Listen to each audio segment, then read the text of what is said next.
Charting a smooth and successful path. It's what project professionals do for teams and initiatives.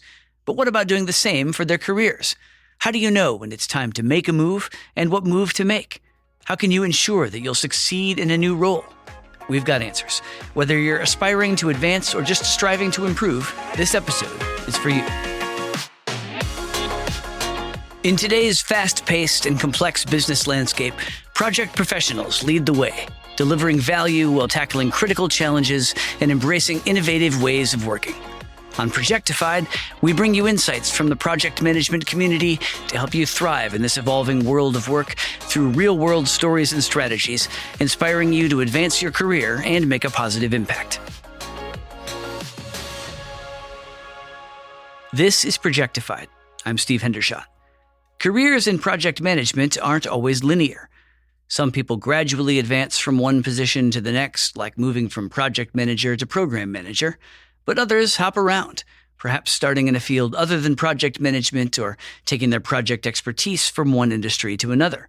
Today, we're looking at how to manage your career just like a project, from evaluating when and where to aim next, as well as which skills, experiences, and certifications you might need to help you hit your professional targets. There are lots of resources to help you chart your course, ranging from mentors and career coaches to tools such as PMI's Career Navigator. You can take a self-assessment about your aspirations and formative experiences, get an action plan, and track your progress. You can check that out online at pmi.org/membership/career-navigator. Today, we'll chat with a couple of project leaders who have made bold career moves. They'll share their secrets to a successful transition. First up, Inês Machado Vaz, a portfolio manager at financial fraud detection software company Fidzai in Porto, Portugal. Inês tells Projectified's Hannah LaBelle how she's thought through her career moves and how she's used those transitions to identify ways in which she could grow and improve.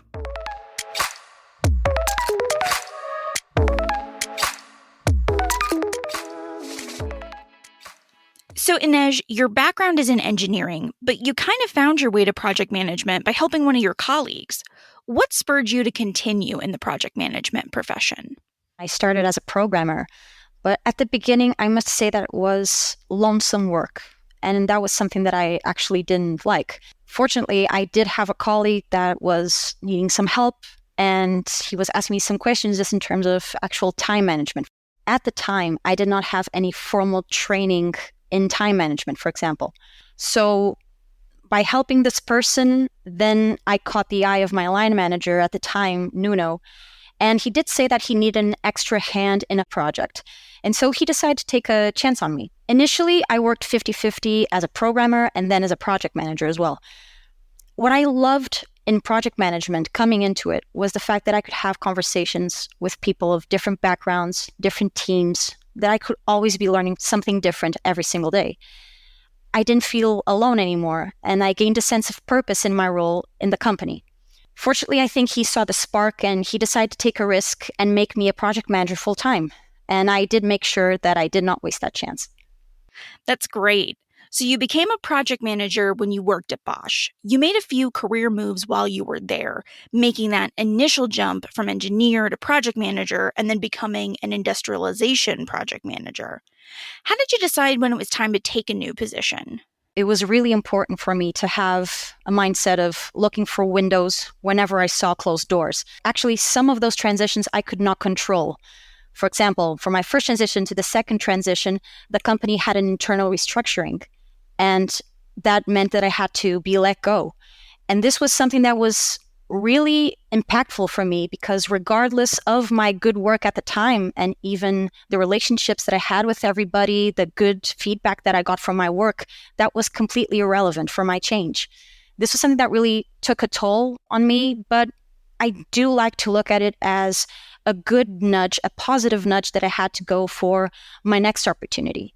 And there, I actually had the chance to be even more mature and to face even more challenges that I actually, at the time, did not think that I was able to handle. This was very positive for me. These career moves also included a sector switch while you were at Bosch. Was this a planned move? Did you talk with mentors or colleagues to help you decide if you were ready for this change? I felt that I was already too much in a box, saying that this was in the same company, even though it was two different opportunities, two different sectors. And so I wanted to change. From my perspective, it was really important for me to not be as comfortable as I was. It was really important to just have a go at something different. That is why I wanted to focus more on the service sector. Here it was really important for me to speak to my line managers. Fortunately, I have to say that the managers that I had along the way played a pivotal role in my changes. They were always very supportive, regardless if it was my choice or if it was due to external factors. I always had someone that tried to mentor me as best as possible to face whichever situation I was looking at. To me, it was life-changing knowing that I had someone with which I could have that level of trust whenever I was in a different situation. And I do consider myself lucky. I have other colleagues, other project manager friends that do not have that same feedback in terms of direct managers or even the opportunity to have a mentor to guide them. So I see this as something that was really key during my transitions. Was there ever a time when you tried to take on a new role and it didn't work out? What did you learn from that experience? A couple of years ago, I decided to proactively pursue a portfolio management role in another company. At the time, I had an image of myself that I was clearly better prepared than everybody else around me. And reality just came rushing in. This was very humbling for me because during that process, I was faced with my mirror. I was seeing, okay, you thought you were great dealing with these kinds of clients. You aren't. Okay, you thought you were great at budget managing. You aren't. You thought you were the master of Gantt charts. You aren't. I'm giving these little examples, but it was the humbling experience that I needed to just keep my head down and continue working because I thought that I was already in a stage where I could from that transition, but I wasn't ready. It was good for me. It was good for me to just continue on the work, to focus on listening even more, to pursue other types of training that I wasn't considering at the time. For example, one of the trainings that I decided to pursue was strategy. It wasn't really in my radar to begin with. And then I saw that having a different perspective, learning from other people that did not have a project management background per se, that gave me fresh eyes to deal with other problems and projects with which I was dealing with at the time. I think that's really relatable, thinking that we're ready for a move, then realizing that we still have some things to work on. With that, I want to talk more about upskilling. Was there another time when you found you needed to work on some specific skills to move your career forward? How did you go about developing those? I always tried to get feedback from the people around me. How is this connected? One of the feedbacks that I got was the fact that I was a little bit harsh whenever giving feedback, or that I was too straight to the point, and that this wasn't coming across as something positive for several colleagues of mine.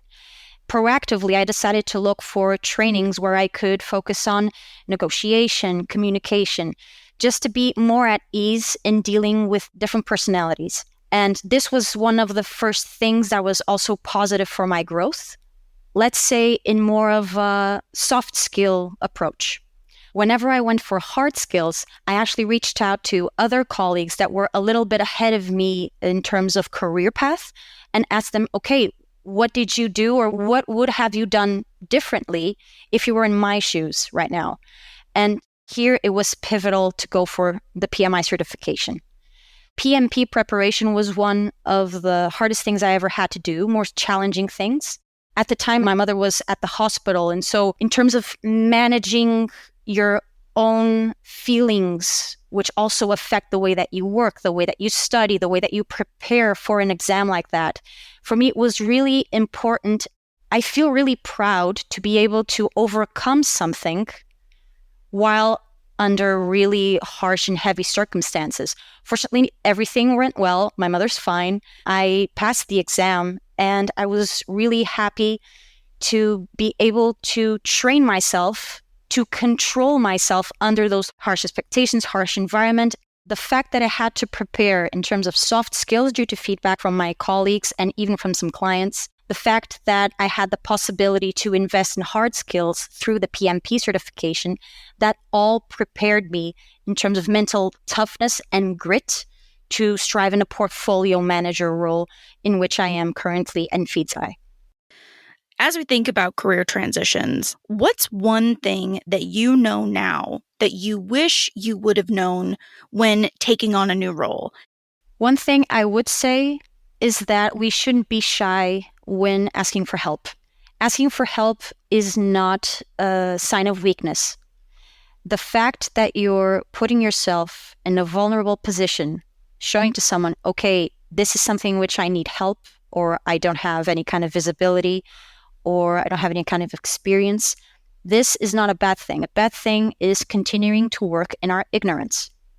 So the thing that I do think is really important is for us to check ourselves, to check which are our blind spots. Even though I always enjoyed working with people, I never liked asking for help.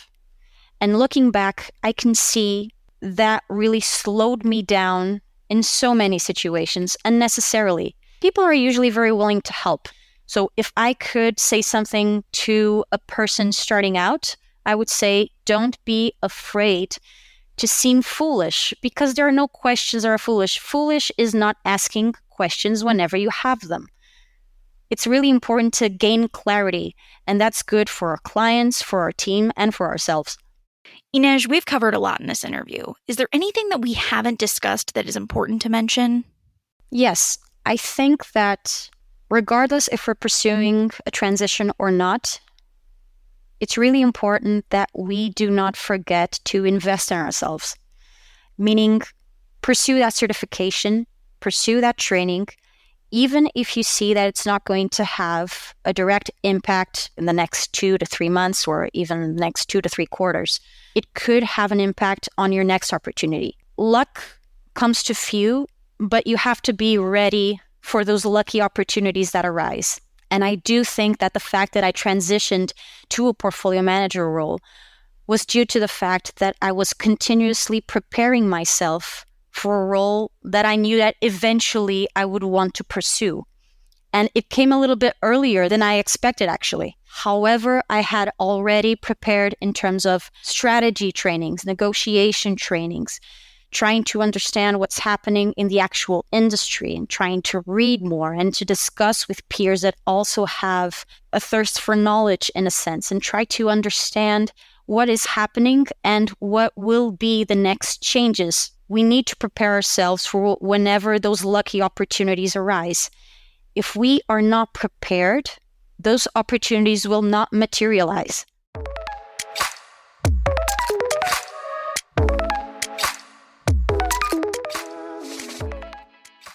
Some job moves are more challenging than others, such as when you're making a global move or changing industries. Stalin Ramirez Valenzuela has done both. He's an executive portfolio manager in the innovation space at Bayer Crop Science in St. Louis, Missouri, in the United States. I asked Stalin to share what he has learned about evaluating and making the most of potential career opportunities.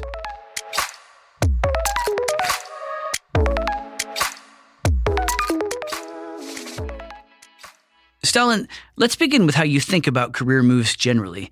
Do you wait for frustration to arise, or do you actively look for your next challenge even while you're happy in your position? What's your North Star in terms of figuring out which new roles to pursue and also when to do so? When I think of transition, the first things that comes to my mind, it's time. What is the right time to make a move from one state to a new state? And from that perspective, I have transitioned in the past from one role to a different role. And also I had the great opportunity in my career to transition from one industry to another industry, which it's really excited because when you transition from one industry to another, you can bring the learning from a successful career from a particular industry and implement those learnings in the new industry. At the beginning of my career, I just wanted to learn like any young professional. I was hungry for knowledge, and looking for new experiences. And I was full of ideas and I have a big appetite for success. Today, I'm still hungry for knowledge, but I'm more interested in learning from people and looking forward to build the right network according to my career path. And when I think about transition, I always put into perspective as a project, program, and portfolio manager, the risk associated with the transition.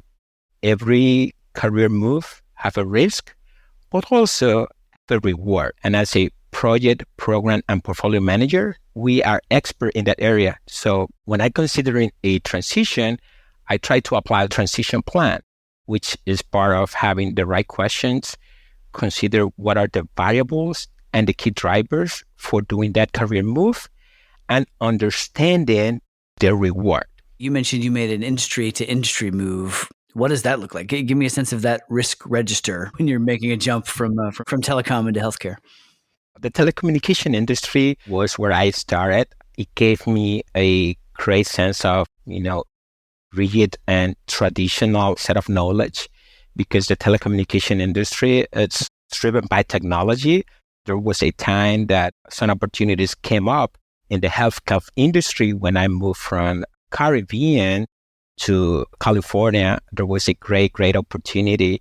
Something that I needed to do was to adapt to the new stakeholders. In one aspect, in one industry, I was dealing with consumer customers, but on the other side, we were dealing with patients, right? And we were dealing with health. The level of quality and satisfaction are different, and I needed to update to the common language of that industry. I needed to update to the new standards. And I needed to update myself also to the new expectation from those stakeholders. So with that move, you didn't just switch industries, you also moved to a new country. Tell me about that side of the transition, going from the Dominican Republic to the US. What kind of challenges or change did that bring?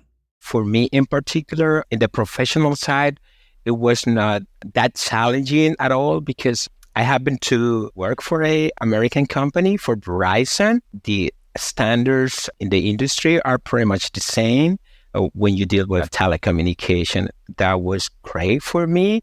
I would say the part that definitely I needed to adapt was the cultural shift. I was very fortunate to belong to a network of professionals that were in similar situation. They were expatriate from different countries, people from Brazil, Canada, Switzerland, and we built a great network of professionals where we share different perspectives on how to develop ourselves and incorporate into the job market. And we realize in that network that we have a lot of skills and we have a lot of strength, and we learn from each other how to promote those into the job market. What's an example of a substantial challenge or two that you've had to overcome in the midst of these job changes?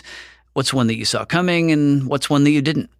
When I transitioned to a big project in California, specifically for the energy industry, we have the responsibility to build a smart city within the telecommunication framework. I was new to the market. I was very new, but I have a great experience in the industry. So this was a new territory to me.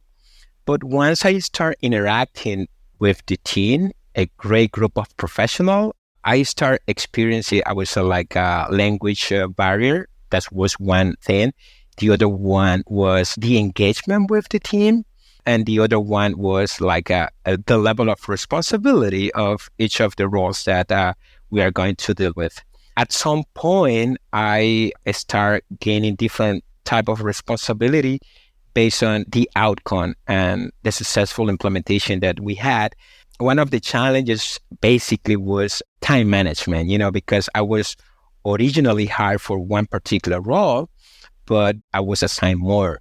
And for me, it was very challenging to deal with the time and not being able to say no. But I took it as a challenge to demonstrate myself I can balance the capacity based on my capabilities. I want to expand on this example of thriving in one role, then getting a new opportunity with more responsibility and higher expectations.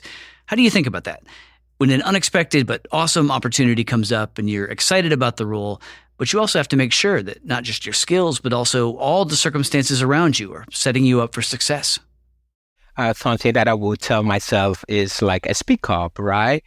Because you're taking more responsibility does not mean like you cannot communicate back to stakeholders and say, hey, I have this situation, and open yourself for a brainstorming session with them and try to come up with some ideas on how to maximize the level of responsibility and the outcome that they are expecting. That is something that I do these days, just be transparent with your stakeholders, be transparent with your senior managers and senior leader, and just talk about balancing those requirements with your capability, right? Or the resource that you have at the moment. I think it would be very beneficial for both sides, right? To be efficient and effective. Another part of moving jobs is what you bring to your new role, I imagine. Confidence, experience, and some sense of how things should be done. Yet potentially you're working with a new team, and there's lots of value in listening and learning, taking in the culture of that team and how they're comfortable working. So how do you work out the balance of bringing your own sense of good practices to a new position while also being ready to discover new things? As a project management professional these days, we need to be willing and able to have multiple ways of working, either if it is agile at scale, either if it is lean, or if it is traditional, right, waterfall. It will be key to be able to merge as a key member with the team, being able to work as a leader coach, to be able to guide them when it's needed, but also give them the flexibility to make the right decisions of the work that they are going to do and collaborate. So it's all about doing the right decision as a collective team to maximize the time that we need to deliver those products or services, right? So how can we as a team have a winning situation of improving the ways of working and delivering the product faster? And that means that we are also going to experience some failures. We're going to experience some roadblocks. So you need to be able to guide the team to remove those blocks and also reflect on how can we improve as we go. How would you suggest that a listener go about cultivating the self-awareness and the confidence, not just to succeed in a role, but to be able to accurately assess their readiness to make a transition? When we talk about confidence, we need to think about how we can remove fear, right? Because fear is on the opposite side of having a confident mindset. So I think the first thing that comes to my mind is to understand what the fears are in terms of technical or emotional. From that perspective, try to eliminate those blockers from your mindset, right? Understand that fear will limit your potential. What is the goal and what is your aspiration in terms of a skill set or character that you want to develop? What is the mindset that you need to get to the next level? And understanding that will help you a lot. You need to invest time and effort to reach the next level. It's not going to happen overnight. It's a journey. You need to have a dream, and you have to have a plan to execute that dream. Break down those goals into manageable tasks and activities on a daily basis. If you have a goal that you want to achieve in the next 3 months or 90 days, you just need to have an actionable plan on a daily basis on how to achieve those objectives and try to be able to define what success look like at the end of those 3 months and try to be able to measure those little gains as you go. But it's key to have a plan. It's key to break down into manageable tasks, and it's key to execute it with self-discipline and with the right effort every day. As we wrap up here, let's take a look back at your career. What's something that you know now that you wish you could have known earlier when taking on a new role? Just be yourself and try to invest the time and effort to face any challenges in the organization, right? Another thing is try to do great networking, because something that I learned along my career is that as a project, program, and portfolio manager, you will learn from others. You will learn from listening instead of talking. Sometimes as a project manager, we need to facilitate a lot of workshops and meetings, and we are always talking and talking. But we learn a lot when we listen to others. When you listen your stakeholders, when you listen your customers, when you listen the team, and also no matter at what point in your career you are, be coachable, because at any point we still need to keep learning. We need to keep improving ourselves, and we need to keep growing all the time. Stalin, thank you so much. This has been great. My pleasure, and thank you for this great invitation, and thank you so much to this fantastic team. And thank you for listening to Projectified. If you like what you heard, you can listen to more episodes on your preferred podcast platform or visit pmi.org/podcast. And please subscribe to the show and leave a rating or review. It's always great to hear from you. Hope you can join us next episode.